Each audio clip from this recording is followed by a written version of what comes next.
Muy buenas tardes, muy distinguidos amigos de la Reunión Bolivariana y todos los amigos que se hacen presentes en estas conferencias.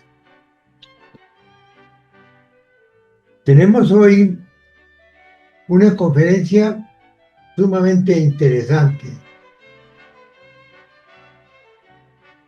propuesta por ese gran catedrático, profesor y amigo Mario Javier Pacheco. Se trata nada menos de la Convención de Ocaña y también el atentado de la noche septembrina, que ya habíamos tratado, pero ahora viene contado por Manuelita Sáenz. De manera que es un tema supremamente interesante. Lo dirige el gran compañero historiador, doctor Mario Javier Pacheco, doctor y PhD en historia de la Atlantic International University de los Estados Unidos, doctor en ciencias de la educación de UNAMED, Panamá, doctor en ciencia pública de la Atlantic International University, tiene posgrados de magíster en paz, desarrollo y ciudadanía, Universidad del Mundo de Pos.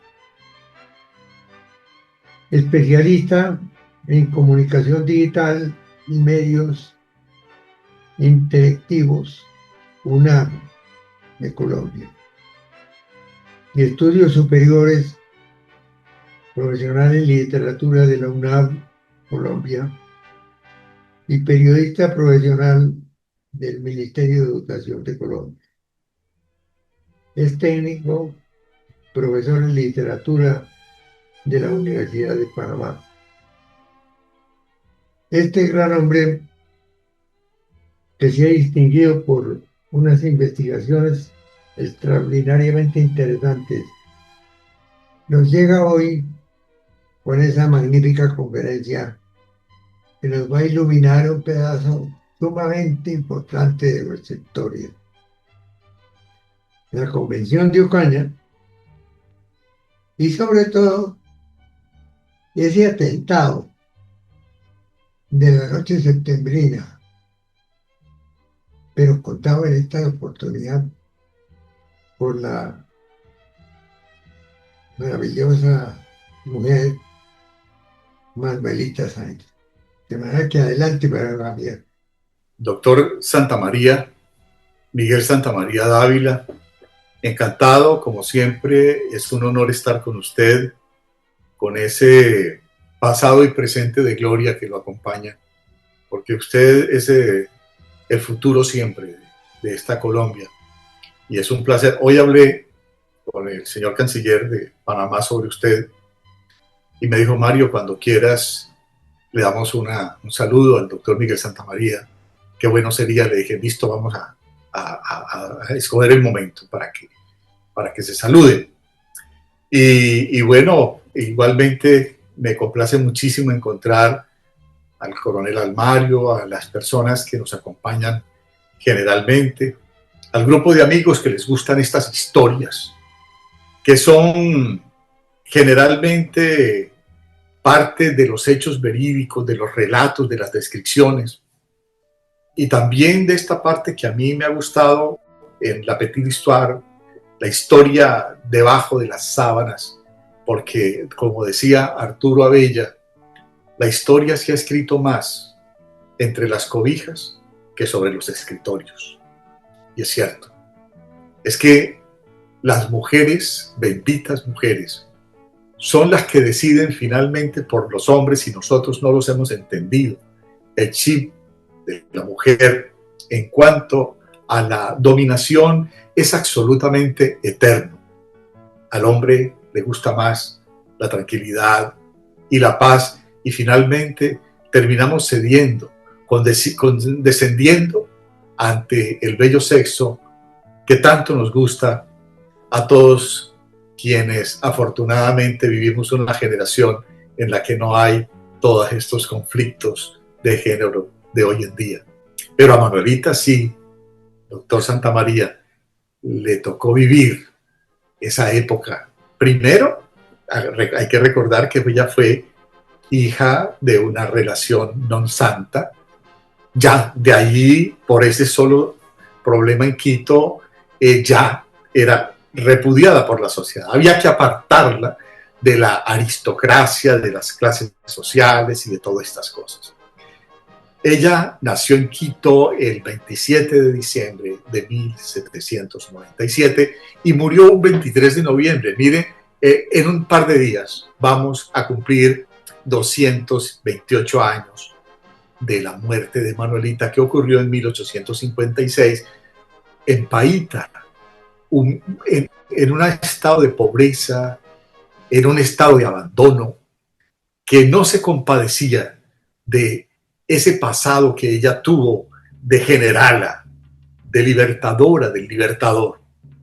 No se compadecía porque es que la rechazaron como si fuera un animal venenoso o un animal ponzoñoso, como así se le calificó en su momento. Ni siquiera en Quito, ni siquiera en su patria la quisieron recibir cuando Bolívar ya no estaba a su lado para protegerla, como siempre lo hizo.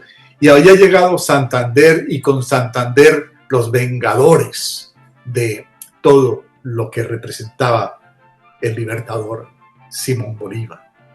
Fue Manuelita una mujer audaz, una mujer sin tapujos, y por eso tal vez atrajo tantos odios y tan intensos amores. Porque Manuelita, si algo nunca tuvo, fue recato. Era una mujer adelantada en su tiempo. Ella produjo enemigos porque se vestía de hombre cuantas veces quiso. Se vestía de militar y pasaba a ser revista de pronto en las noches a los soldados de la guardia. Era extrovertida y dominante, pero al mismo tiempo, doctor Santamaría se doblegó ante la pasión y el machismo que representaba en ese momento Simón Bolívar, quien, recordémoslo, a pesar de sus 1,68 de estatura y de que decía la gente y los biógrafos que lo describieron, que no era un hombre agraciado físicamente, pero era un torbellino cuando hablaba, y era un encantador de mujeres porque tenía el imán que las atraía. Y por eso Manuelita quedó doblegada a pesar de ese machismo que constituía Simón Bolívar. Y ya era una caballeresa del sol cuando lo conoció, cuando le arrojó, tal vez lo recuerdan, en el desfile, el ramo de rosas que le cayó en el pecho, y en la noche en el baile, durante el baile, le dijo: pues Manuelita, si yo tuviera unos soldados con la puntería que usted tiene, hubiera ganado todas las guerras sin ningún problema. Claro, le mandó el raso. En 1821, para ponernos un poco en contexto, el país estaba descontrolado. Había problemas por todas partes, estaba la pobreza, estaban las necesidades, y entonces ¿a quién se le echaba la culpa? Siempre se le echaba la culpa a los dirigentes, pero también se le ha echado la culpa a una letra escrita que es la Constitución. Entonces, Colombia ya se había fortalecido en 1819 en el Congreso de Angostura y había ratificado su ser republicano en la Constitución de 1821. La Constitución de Cúcuta, a la que le echaban la culpa de todos los males y que había sido promulgada en agosto de 1821. Y 3 meses después, para que viéramos cómo estaba el sueño bolivariano cimentado, 3 meses después de firmada la Constitución de Cúcuta, se une Panamá. En 1821, en agosto, se firma y se promulga la Constitución de Cúcuta, en agosto. Y en noviembre se nos une Panamá. Había que entender lo que significaba autogobernarse. Por primera vez, los americanos estábamos en el proceso de autogobernarnos. Estábamos en ese proceso, pues no lo sabíamos. Y no lo sabíamos al punto de que se habían inflamado las vanaglorias, los egoísmos y las envidias. Igual que nos pasa ahorita con estas elecciones. Todo el mundo quiere ser presidente. No hay la coherencia, no hay ese sentido común, el menos común de los sentidos, como alguien dijera, para que nos unamos. En aquel momento de vanagloria, la gente hablaba de pateadores y de carracos, de federalistas y de centralistas, y nadie sabía qué camino tomar para poder gobernar al país. Recuerden ustedes que, doctor, en 1810 tuvimos el grito de la independencia y comenzamos a gobernarnos solos. Y comenzaron estas peleas de siempre entre cuál sería el mejor de los gobiernos. Y mientras discutían los imberbes próceres de la República, Morillo se preparaba y apareció como conde de Cartagena y como gran pacificador y como un sable para cortar cuellos en Cartagena, y de allí se expandió por gran parte del continente ese Pablo Morillo. Así que en 1821, cuando se une Panamá, acababa de morir en Panamá, en agosto también, el virrey Juan Sámano. No pudo llegar a su España. Allá llegó, aquí llegó a Panamá. El presidente en ese momento constitucional, Bolívar, era un guerrero que sabía que había que desalojar a los españoles para poder estar tranquilos y gobernar. Por esa razón dejó al vicepresidente Santander encargado de la presidencia y viajó al sur. ¿Qué pasó en ese momento? Santander empezó a saber de las ganas del poder, de los honores que daba la presidencia, y a sentir que solamente la imagen de Bolívar estaba sobre él, y que si esa imagen se desprestigiaba o desaparecía, la cabeza de la Nueva Granada era el general Santander. Y lo mismo pensaban sus amigos, no nos podemos decir mentiras. Miguel Antonio Páez, el amigo, también pensaba igual en Venezuela. Más leal podría ser, o que tuvo menos oportunidades de poderle pelear. Igual pensaba Flores en Quito, Juan José, el general. Hombre, si Bolívar no está, pues somos nosotros los que vamos a ganar. Porque vamos a hacer cabezas de ratón y no colas de león. El único que se imponía era Bolívar, el país revuelto, totalmente.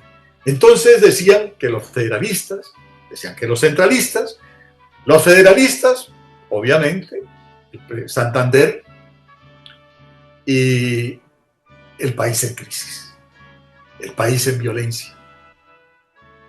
Y empezó a recitarse un poema del poeta independentista Luis Vargas Tejada. Y ese poema, que se promulgó decía, si a Bolívar la letra con que empieza y aquella con que acaba le quitamos, Bolívar, a Bolívar, el nombre de Bolívar, si a Bolívar la letra con que empieza y aquella con que acaba le quitamos, oliva de la paz, símbolo hallamos. Esto quiere decir que al tirano, esto quiere decir que la cabeza y los pies al tirano cortar debemos, si es que una paz duradera apetecemos. Pero claro, él combinaba con su picaresca, con su chispa. Esos versos de Vargas Tejada se hablaba mucho, y además, como eran contra el Libertador, como siempre, pues qué bueno que les pegaba. ¿Qué era lo que hacía? Pues el nombre de Bolívar, le quitábamos la B, quedaba Bolívar, le quitábamos la R, quedaba Oliva, símbolo de la paz, símbolo de la paz. Así que había que decapitar a el Libertador Simón Bolívar, y se iniciaron varios atentados contra el Libertador Bolívar, inclusive en algunos, como en el de Fontibón, se acusó a Santander de haberlo propiciado, y a los demás atentados que sufrió Bolívar también. Entonces, ¿qué pasó? Bueno, vamos a resolver la situación. ¿Cómo la resolvemos? Con una nueva constituyente. ¿Por qué? Porque la constitución de Cúcuta era una constitución centralista totalmente, que respondía a las necesidades de Bolívar de estar en el mando, porque necesitaba la guerra y desalojar a los españoles y todo el mundo unido. Entonces había que convocar a la Constitución. ¿Cómo vamos a hacer? Pues a Bolívar no le importaba, y al contrario, le parecía malo. Pero acababa de pasar algo. Cuando él se fue, pues él dejó a cargo de las finanzas, obviamente, al presidente Santander. Y en 1824, están necesitando ampliarse en las batallas del Perú, le pidió a Santander que le enviara los recursos necesarios para las vituallas de la guerra. Y entonces Santander, de manera sorpresiva para Bolívar, le contestó: la Constitución no me permite financiar guerras en el extranjero. Los dineros de la Nueva Granada son de la Nueva Granada, y primero está la Constitución. Así que Bolívar se quedó sorprendido y con un pasmo en las narices, y entonces comenzó a regresarse para Bogotá con gran parte de su ejército. Y ahí están los comentarios en muchos libros de historia sobre su llegada, sobre Fontibón, donde encuentra tablillas y le dicen viva la Constitución de 1821, y abajo las cosas de hechos. Y entonces Bolívar, los soldados de Bolívar destruyeron esas tablillas porque lo estaban recibiendo de esa manera. Nunca lo habían recibido tan mal en Bogotá. Así que se comenzó a discutir el proyecto de ley para convocar a la nueva convención. ¿Dónde se realizaría? Pues, hombre, se pensó en Ocaña. ¿Y en Ocaña por qué? Porque estaría alejada de los curas, alejada de la influencia de Bolívar. Y entonces se redactó, y decía el proyecto, muy hábilmente, decía el proyecto: no podrán ser diputados a la gran convención el presidente y el vicepresidente de la República. O sea, ni Bolívar ni Santander, presidente y vicepresidente. Y tampoco el que ejerza el poder ejecutivo podrá estar a menos de 100 leguas de distancia del sitio que se escoja para la convención.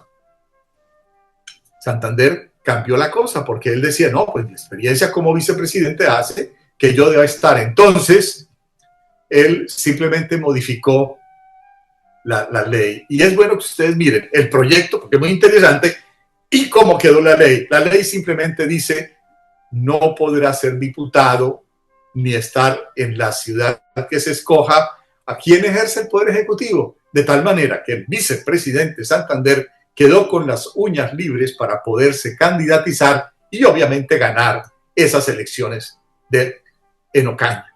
Y efectivamente se convocó la gran convención. ¿Y qué pasó? Pues ¿Cuántos diputados logró Santander? Fueron 108 elegidos. De esos, 74 eran plenamente y garantizados santanderistas y federalistas. Y Bolívar, 20 diputados. Había logrado unos más, ¿no? Pero 20 diputados. ¿Cómo se iba a discutir una constitución en una diferencia tan grande? Iba a ganar Santander. La victoria estaba absolutamente asegurada. Se presentaron dos proyectos. El de José María del Castillo y Rada presentó el proyecto de Simón Bolívar, centralista y fuerte, y el proyecto de Santander lo presentó Vicente Azuero, un proyecto federalista. Hombre, como se esperaba, la Convención de Ocaña, yo escribí un libro sobre eso, que se llama El fin del imperio latinoamericano, y estoy escribiendo otro que se llama La constituyente que desintegró un país. Pues solamente gritos, de una parte y de la otra parte, y no había la posibilidad del entendimiento entre sectores que se fanatizan y no entienden de razones. No entendieron de razones en Ocaña. Además, pues, como les digo, no había nada que hacer. 20 contra. Al final, lo que quedaban era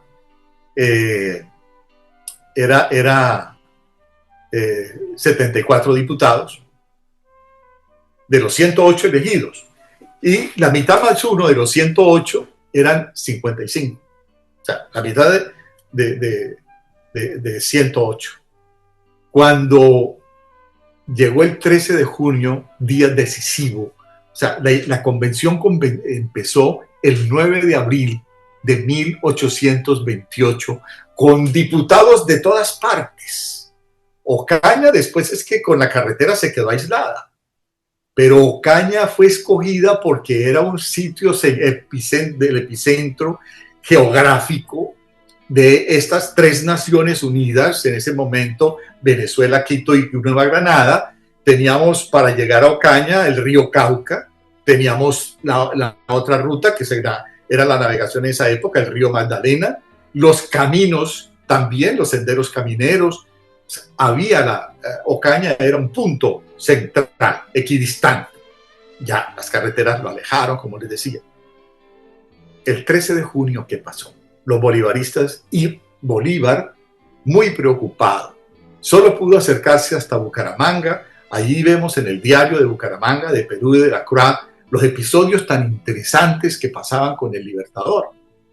Episodios maravillosos que nos dicen de cómo era Bolívar en su intimidad, en sus ansias, en su deseo de saber lo que sucedía en Ocaña. Y allí yo tengo una serie de anécdotas que ya son muy regionales sobre el sitio en donde trabajaba Oller, Daniel Florencio, allí en donde quedaba muchos años después la Botica de la Abundancia en un segundo piso, y escuchaba las charlas de Santander para írselas a contar al día siguiente a Bolívar, y venía mucho más la preocupación de Bolívar.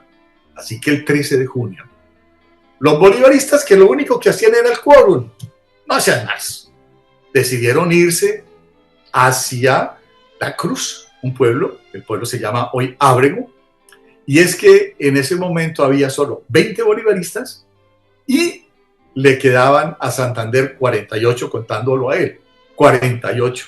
Y recordemos lo que les dije ahorita, el quórum se hacía con 55. Cuando amanece el 14 de junio, Santander se da cuenta que se fueron los bolivaristas, convoca la reunión, cuenta a ver cuánto hay para el quórum. Nunca había pensado que eso pudiera pasar. No, señor. Ellos son solamente 48 y no alcanzan los 54. Va y busca a los enfermos, hacenlo. No. ¿Qué hacen entonces allí? Sin quórum, la convención no tiene ya forma de decidir nada. No hay quórum, no hay manera. Vienen las rabias, vienen las reuniones, y entonces viene lo peor. Deciden que la única manera de solucionar esto es matando a Bolívar.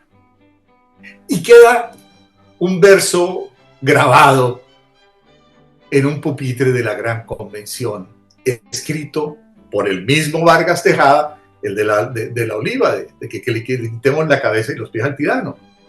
Y dice ese verso: yace aquí la convención del pueblo colombiano, que muere con honor después de haber actuado en vano. Su corazón vio herir por puñal asesino, por el mismo enemigo que a su recinto vino. Pero renacerá, no pierdo la esperanza, más grande y más ilustre, el día de la venganza. Así de sencillo. Así que se unen los diputados, se organizan para viajar a Bogotá con la convicción con el plan de meterse al Palacio de San Carlos y matarlo. Esto se logra, o esto se cristaliza el 28 de septiembre. O sea, ellos salen en junio, se van los bolivaristas, el 14 están en las discusiones de cómo van a matar a Bolívar y cómo prender la revolución en todo el país. Quedan unos escritos de José Francisco Rodríguez que hablan de estos planes, inclusive de Santander, inclusive de los santanderistas, de quién va a hacer la revolución en el Cauca, de quién la va a hacer en Quito, de quién la va a hacer en diferentes partes, y quiénes van a ser los encargados de asesinar al Libertador. El Libertador, ¿qué pasa? Él ya ve que no hay nada que hacer en la convención, sale de Bucaramanga y va viajando para Bogotá y ya empieza a saberse del fracaso de la Gran Convención, que era donde estaba la autoridad. Inclusive había llegado allá el almirante Padilla, José Prudencio Padilla, héroe de Maracaibo, había ido a presentar sus respetos a la convención porque no le parecía la manera como Bolívar estaba dirigiendo el país. Entonces allá llegó, lo atendieron, lo escucharon, él dijo: aquí solamente se va a hacer en el país y yo lo voy a respaldar lo que ordene la convención de Ocaña. Bien, llegó Bolívar a Bogotá, entonces emite lo que se llamó el arreglo provisorio, que era realmente el decreto orgánico de la dictadura, pero ¿qué podía hacer Bolívar? Si es que se acababa de terminar la convención de Ocaña, y la convención lo primero que hizo fue declarar sin efectos a la Constitución de Cúcuta. No había Constitución. Entonces, el arreglo provisorio, y en el arreglo provisorio organiza nuevamente su gabinete, su consejo de gobierno, no mete a Santander por ninguna parte, porque adicionalmente reorganiza el país y elimina el cargo de vicepresidente de la República. Santander venía en camino y se entera de que se quedó sin puesto. ¿Pero qué ha pasado? Entonces le dicen: hombre, ¿pero qué vamos a hacer con Santander? Si es que pelear con Santander es muy jodido. Es un tipo que tiene mucho poder. Entonces Bolívar pensó: hombre, pues vamos a darle la embajada de los Estados Unidos. Como lo siguen haciendo muchas personas. Hombre, alejémoslo del país. Le va a dar la embajada. Ya en ese momento llega Santander a Bogotá, crean la Sociedad Filológica, que ustedes tal vez la recuerdan, para empezar a ser más aterrizado el plan de la muerte de Bolívar, y Santander acepta, que no se esperaba a nadie que lo hiciera, la embajada de los Estados Unidos. Entonces, esas sociedades filológicas no tenían casi tiempo. Recuerden ustedes lo que les digo.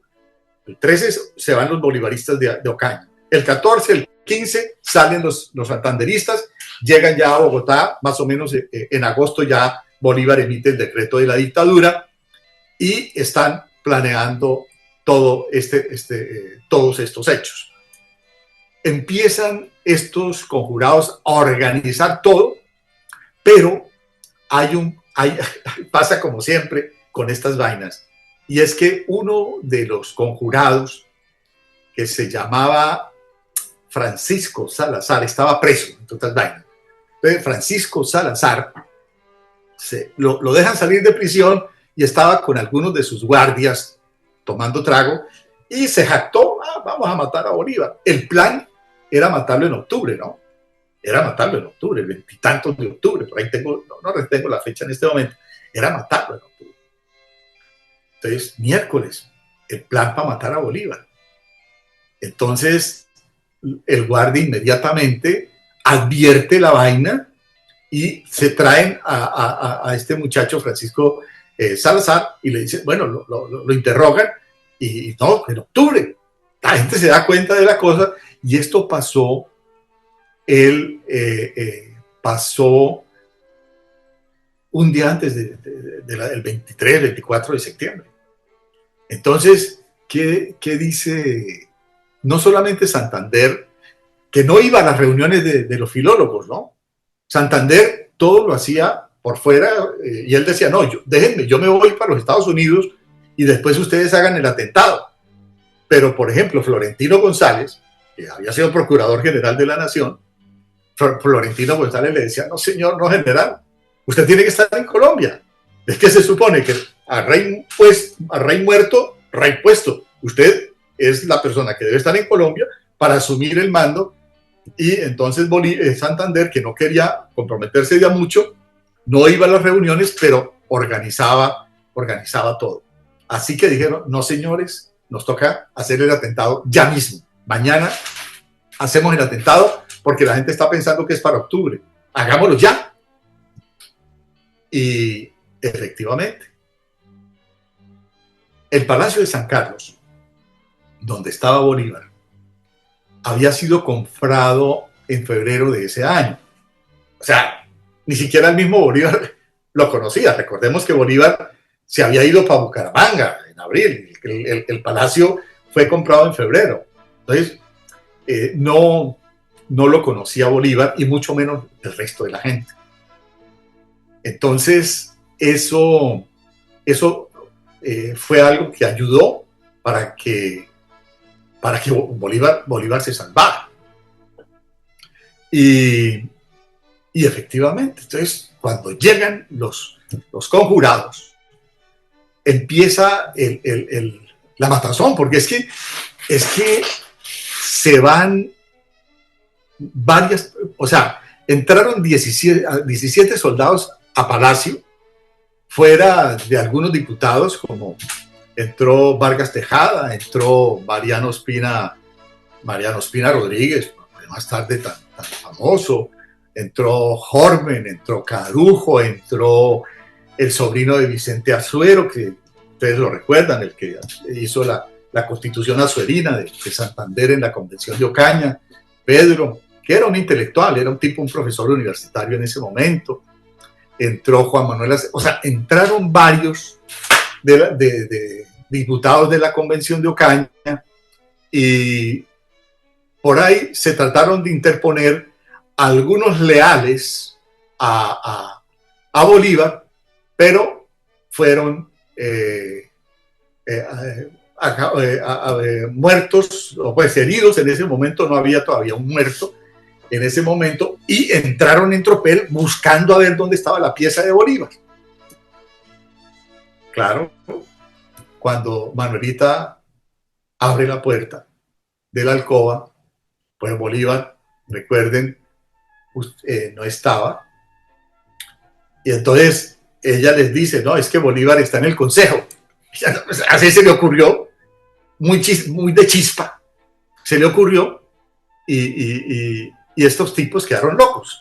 ¿A dónde vamos? Llegó el coronel Bolívar y pácata, le pegaron un tiro y lo mataron. Ese fue espérate, sí, creo que fue él.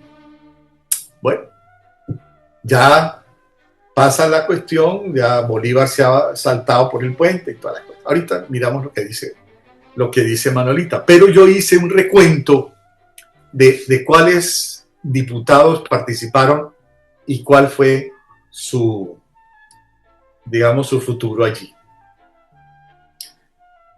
General Santander, condenado a muerte. Se le conmuta la pena por una razón. Nicolasa Ibáñez, que alguna vez hablé de ella aquí, la preciosísima Nicolasa Ibáñez, pariente suya, doctor, si no fuera por ella, doctor Miguel Santamaría, usted no estaría con nosotros, porque ella fue la mamá de José Eusebio Caro y del presidente Miguel Antonio Caro. Usted hace parte de esa prosapia. Pues Nicolasa Ibáñez le salva la vida a Santander. Ella le pide que por favor, en recuerdo del afecto, del amor que se tenían, le cambiara la vida por la pena de muerte de destierro, y efectivamente Bolívar lo hizo y le conmutó la pena de muerte por la del destierro. Claro, se la cobró porque lo dejó en Boca Chica. Los que han leído esa historia, lo dejó 2 meses allá clavado en un calabozo horrible, en donde escribió en un libro que no me acuerdo qué era, una vaina mercantil. Es un libro espectacular. Y él escribió, era lo único que tenía, escribió cómo era el carácter psicológico de cada uno de los diputados, y lo escribió en las orillitas blancas del libro, en los márgenes. Qué bueno que lo hizo el presidente, el general Santander, antes de que pudiera salir para el destierro. El almirante José Prudencio Padilla, que había visitado la convención a ofrecer todo, y con él pasó una cuestión supremamente injusta, porque el almirante Padilla había sido apresado, estaba en la cárcel, el almirante Padilla, y uno a los conjurados les parecía que había que soltar, libertar al almirante Padilla, y efectivamente llegaron, atacaron el sitio donde estaba el almirante Padilla, lo liberaron y él salió, pero en la salida mataron a uno de los guardias. Entonces el almirante Padilla dijo, no, espérense, yo desconozco esta vaina, ¿qué está pasando? No, usted queda libre, usted vamos a matar a Bolívar. Él se regresó, dijo no. Entonces se regresó a la cárcel y dijo, no, yo no estoy participando en esto. Entonces vuélvanme a encerrar. Y bueno, pero ¿qué pasó? Que como se le creía cabeza visible de este asunto, y había estado durante la convención, y era un hombre tan reconocido, como lo puede decir el coronel Almario, lo condenaron a muerte, y a ese sí no tuvo quien hablara por él y lo mataron. O sea, resultó muerto. Otro que mataron por la noche septembrina, eso sí, al día siguiente, ¿no? La cosa fue, cojan y maten a Pedro Azuero, Pedro, el sobrino que les digo de Vicente Azuero, que también entró allí a pelear y la gente lo cogió, pena de muerte, lo mataron enseguida. Hubo otros que se salvaron, por ejemplo, Vargas Tejada, el autor de los poemas que le comento. Vargas Tejada se escapó, olió la cosa, salió volado del palacio y huyó para los llanos orientales. Pero la condena se le cumplió después de haber escrito varias de las obras preciosas que hizo Vargas Tejada en el destierro. Se murió pasando el río Pajarito, se ahogó, o sea, le cayó de todas maneras la roya con este problema, disculpan el coloquialismo, se murió poeta Luis Vargas Tejada Los Llanos. Francisco Soto, otro de los duros de la Convención de Ocaña, a él solamente se le impuso la pena de destierro, se le expropió, se le quitaron los bienes y se le expatrió, ¿no? Igualmente pasó con Diego Fernández Gómez, también duro de la Convención de Ocaña, expatriado de los buenos diputados, amigo de Santander. El otro que estaba allí, Francisco Esteban Gómez, expatriado también.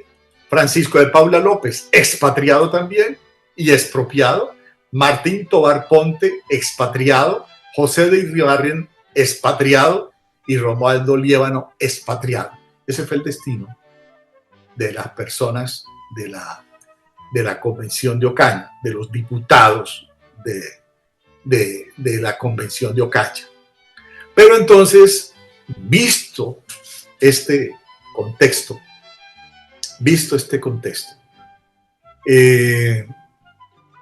allí ya miremos qué fue lo que pasó con Manuelita, a la que acusaban de extranjera. Y entonces ella les respondía, no, yo no soy extranjera, es que mi patria es todo el continente americano. O sea, ella era una mujer no solamente de chispa, decían que era ninfómana, ¿no? Y se le endilgan amores de todo tipo. Pero a ella le pasaban por encima. Ella decía, yo no he ofendido a ninguna autoridad. Lo que he hecho no es deshonroso. Quienes me calumnian lo hacen porque no me pueden perseguir por la ley. Y también decía, yo confieso que sí, yo no soy tolerante, pero mi serenidad descansa en la conciencia de lo justo.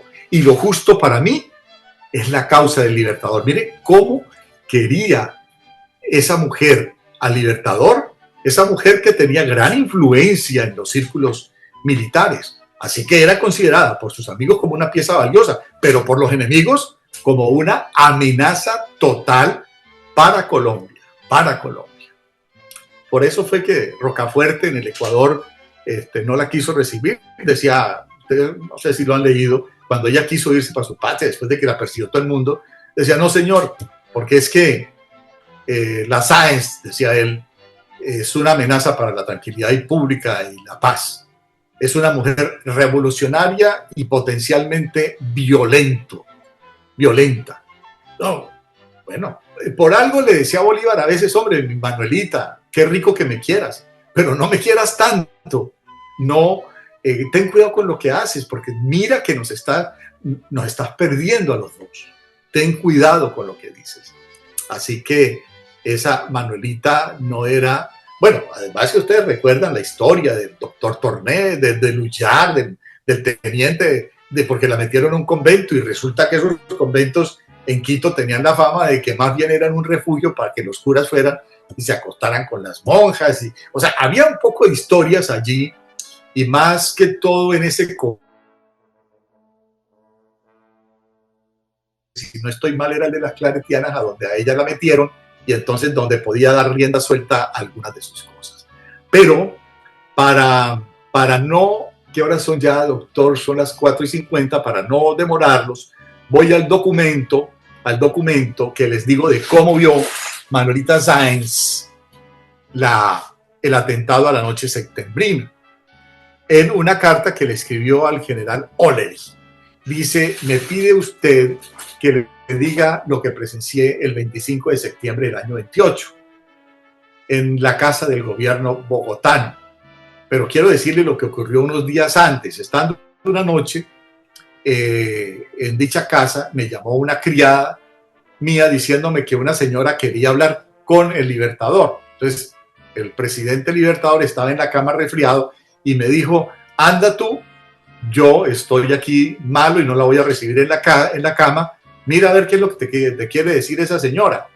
Entonces él dice, hablé con la señora y entonces dijo que había una conspiración, nada menos que contra su vida, que había muchas tentativas y que solo la dilataban hasta encontrar un tiro certero, que los conjurados se reunían en varias partes, una de ellas en la Casa de Moneda, y que el jefe de toda esa maquinación era el general Santander. O sea, a Bolívar se le había advertido. Aunque Santander no asistía a las reuniones y que solo él había hecho el estado de las cosas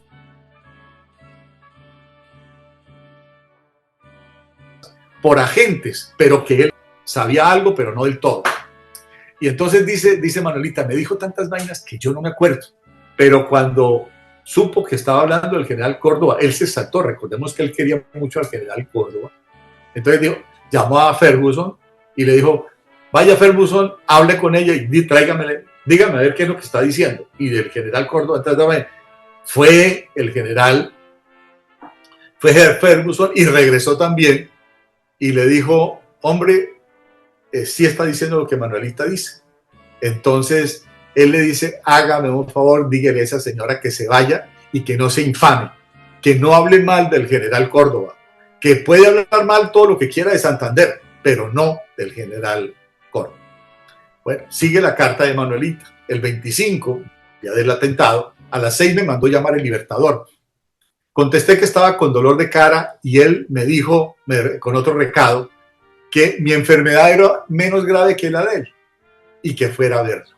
Como las calles estaban mojadas, me puse sobre mis zapatos, zapato doble, que le sirvieron en la huida porque las botas las había sacado para limpiar.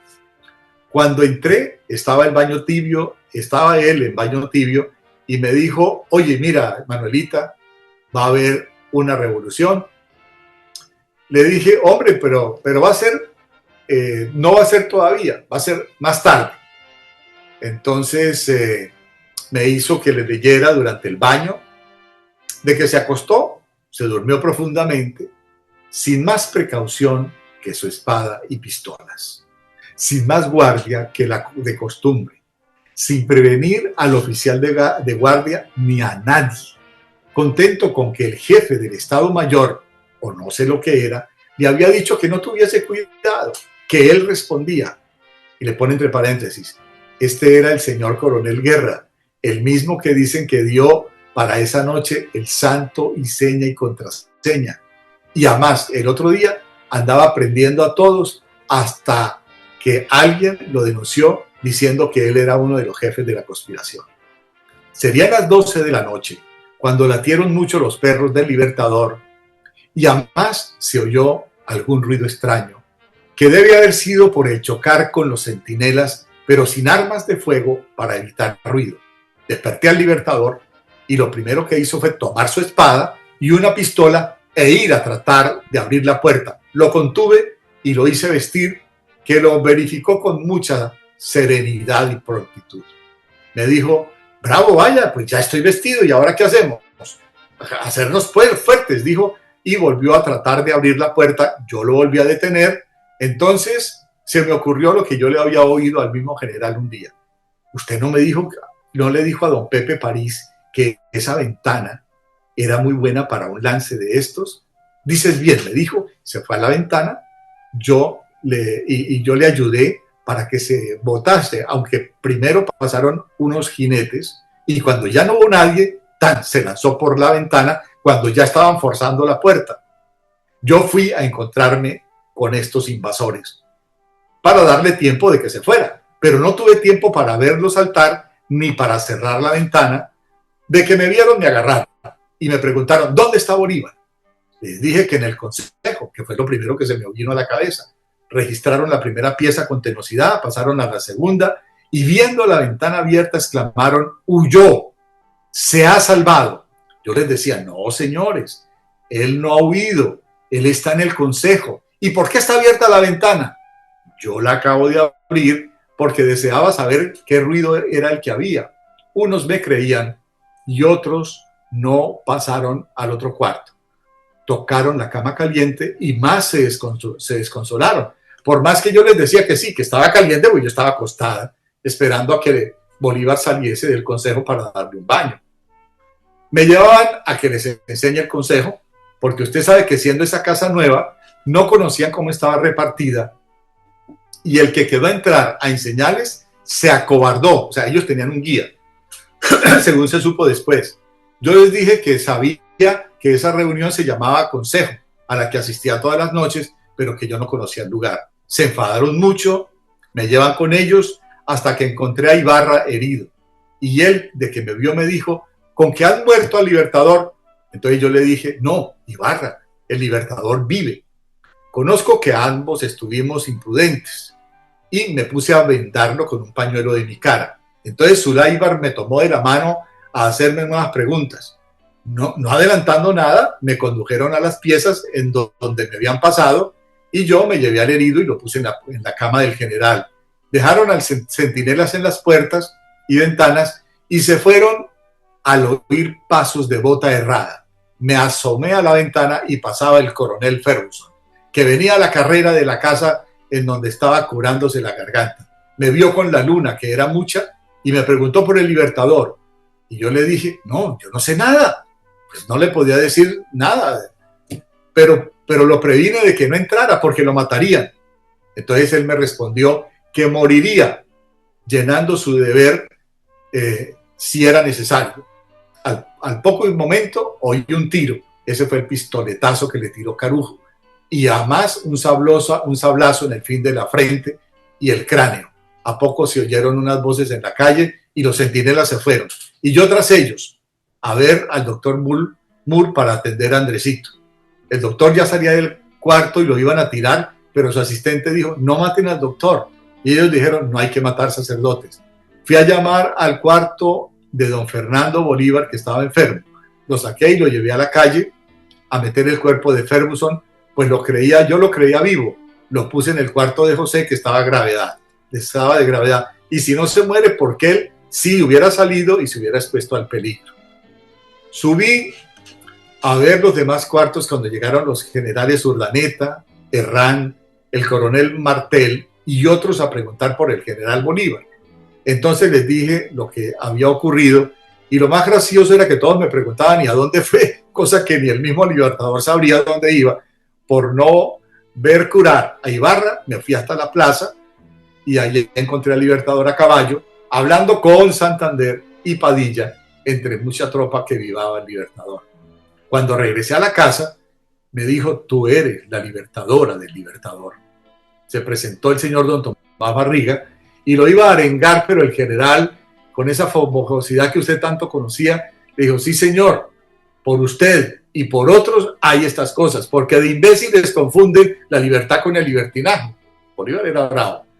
Muchos fueron los extranjeros, entre ellos el señor Lingworth y otros muy bien recibidos, se cambió de ropa, quiso dormir algo, pero no pudo, porque a cada rato me preguntaba algo sobre lo ocurrido y decía, no me diga más, no me diga más. Yo callaba y él otra vez me volvió a preguntar y en esa alternativa amaneció. Yo tenía una gran fiebre y no sé qué más, porque por lo que me han contado que se molestó mucho con el coronel Crosson, porque le apretó el pescuezo a uno de los que condujo, al que el general le mandó ropa a que se quitase la que traía mojada, buscándola entre los suyos, y que los trató con mucha benignidad, por lo que don Pepe París les dijo, ¿y a este hombre venían ustedes a matar? Bolívar era un hombre generoso también, a pesar de su genio. Contestó Holman, era al poder y no al hombre al que íbamos a matar.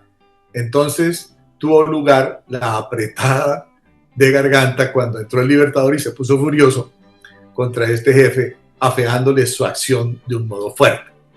Dicen que les aconsejó a que no le digan a los jueces que lo que iban era a matarlo a él. Vean lo que les dijo Bolívar. Pero que ellos le decían, no señor, si nosotros vinimos a matarlo a usted, eso no lo podemos negar. Y hay tantas pruebas de que dio el general de humanidad que sería de nunca acabar. Su primera opinión fue que se le perdonase a todos, pero usted sabe que para eso tenía que habérselas con los generales Urdaneta y Córdoba, que eran unos de los que se entendían con estas causas. Lo que no podré dejar en silencio fue que el Consejo había sentenciado a muerte a todo el que entró a Palacio. Y así es que, excepto Zulaiba, Horman y Azuerito, que confesaron con valor como héroes de esa conspiración, los demás todos negaron. Y por eso dispusieron presentármelos a mí, a que yo diga si los había visto. Por eso el Libertador se puso furioso y les dijo, esta señora jamás será el instrumento de muerte ni la delatadora de desgraciados.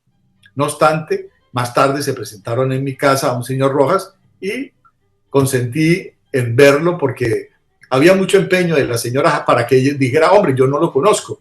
Pero una criada mía que sí lo conocía, dijo, no, sí señor, ese señor estaba dentro de los conjurados.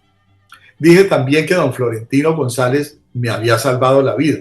Y eso no era cierto, porque el que me salvó la vida fue Holman, que dijo, hombre, no la vayan a matar.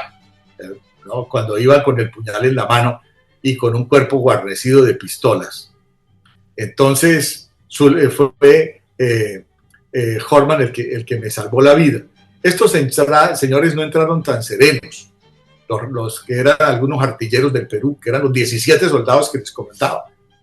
Pero no repararon ni en una pistola que yo puse sobre la cómoda, ni en la espada que estaba arrimada. Además, en el sofá del cuarto había una fuerza de pliegos cerrados y no lo vieron. Cuando ya se fueron, los escondí debajo de la estera. El Libertador se fue con una pistola y con el sable que no sé quién le había regalado de Europa. Al tiempo que cayó, pasaba un repostero y lo acompañó. El general se quedó en el río y lo mandó a a saber cómo andaban los cuarteles. Con el aviso salió y se fue para el de Vargas. Lo demás lo sabe usted mejor que yo. No se puede decir más que la providencia salvó al Libertador, pues nunca estuvo más solo. No había más edecanes que el coronel Ferguson e Ibarra, ambos enfermos y en cama, el uno en la calle y el otro en la casa, y el coronel Bolívar, donde el general Padilla. Nuestro José muy malo, don Fernando enfermo en la casa era toda un hospital. No sé dónde me dijo, está a llegar preso el general Padilla. Te encargo que lo visites en su prisión, que lo consuelas y sirvas de cuanto se ofrezca. Y así lo hice.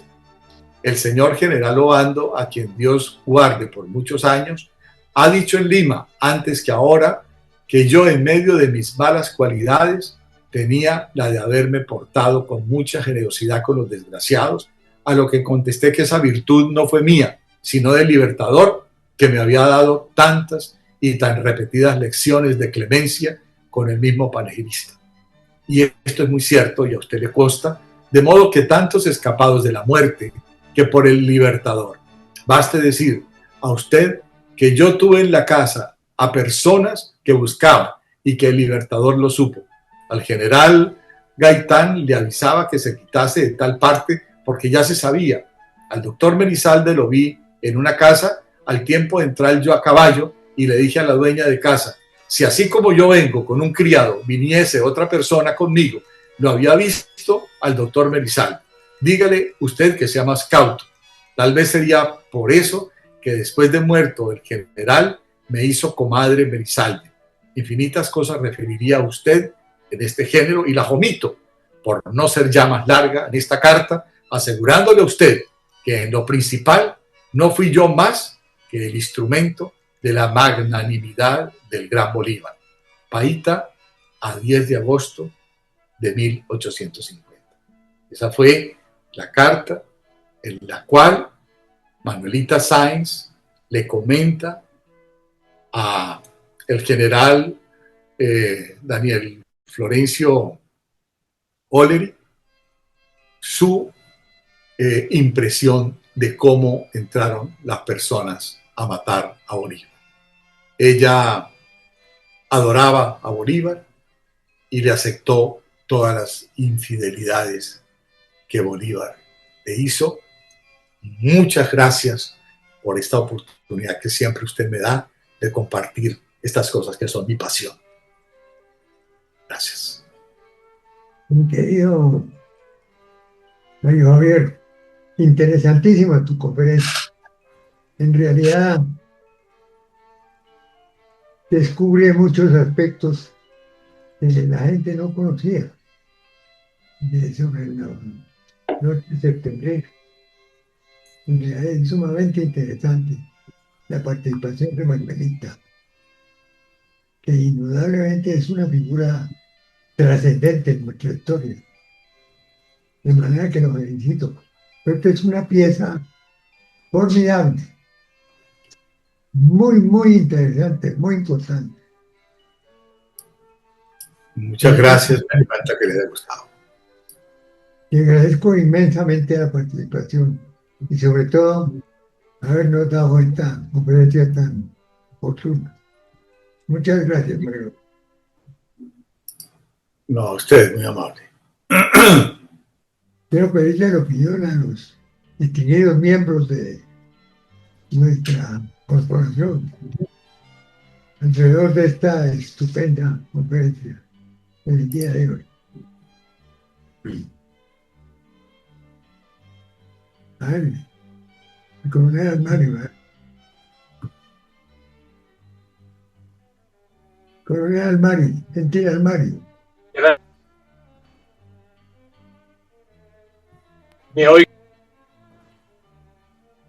Se le está cortando el micrófono, ya. Ahí ya. Bueno, muchas gracias. No, mis sinceras felicitaciones al doctor Mario Javier Pacheco. Ya nos tiene acostumbrados a sus brillantes conferencias y al conocimiento que comparte con nosotros, nos instruye indudablemente con todo su conocimiento. La conferencia de hoy, como lo ha dicho el señor presidente, ha sido brillante. Clarísima en todos los aspectos y con un sabor a historia, que es lo más importante. Sin historia no hay patria. Y eso lo sabe muy bien el presidente y el doctor Mario Javier Pacheco, así como todos los que los acompañan. Es interesante decir que Manuelita, que fue una de las personas importantes dentro del contenido de la conferencia, fue prácticamente un símbolo para las patrias, para los países americanos en que Bolívar tuvo alguna acción en cumplimiento de su misión libertadora. Tuvo defectos, muchos tal vez, pero indudablemente una persona de un significado para la labor del libertador que hoy todavía se mantiene y se mantendrá el resto del tiempo. Es importante decir que tan significativa es esta historia, que por eso es que los enemigos de la patria intentan modificarla, cambiarla, destruirla. Y los ejemplos están por todas partes. En la actualidad, quienes gobiernan este país intentan, por cambiarla, modificarla en beneficio de sus pensamientos antipáticos. De manera que eso da todavía mucho más valor a la conferencia que hemos oído. Muy significativa, muy importante. Felicitaciones. Muchas gracias. Muy bueno, mi coronel. Gracias, coronel. Muy amable. Gracias por sus comentarios. De todas maneras, querido Mario Javier, tu conferencia fue absolutamente admirable, extraordinaria por la precisión de todos sus puntos. Como investigador, ustedes son una verdadera maravilla. De manera que una vez más, te felicito por esa maravillosa preparación que tiene sobre la historia de la República y sobre la empresa del Libertador. 1.000.000 de gracias por su presencia. Muy amable. Y os deseo una feliz noche el día de hoy. Y que recen lo que sepan para que este pobre país no sufra las consecuencias de las barbaridades que estamos viendo. Muchas gracias, doctor Santamaría, coronel, amigos, María Elizabeth, todos los presentes, Mónica, Camila, Jairo Luis, Moni, todos los que se encuentran acá. Un gran abrazo para todos. Muy amables y muchas gracias. Hasta luego. Gracias a ti. Un abrazo muy grande. Gracias. Mis mejores votos por Colombia. Gracias. Gracias.